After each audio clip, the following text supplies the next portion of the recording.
Inaunahan ni Pangulong Ferdinand Marcos Jr. ang pagbubukas ng kauna-unahang Cancer Specialty Hospital sa Pilipinas, ang Healthway Cancer Care Hospital na matatagpuan sa Taguig City.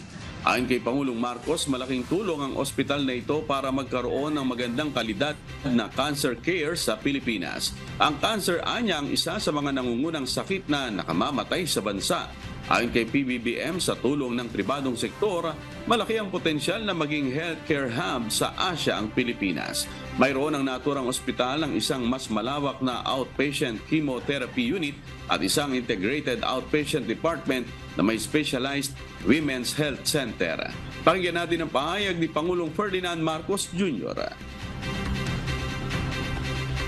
With the help of HCCH, we can revolutionize the cancer care service industry in the Philippines through modern, state-of-the-art equipment coupled with leading medical professionals and oncologists.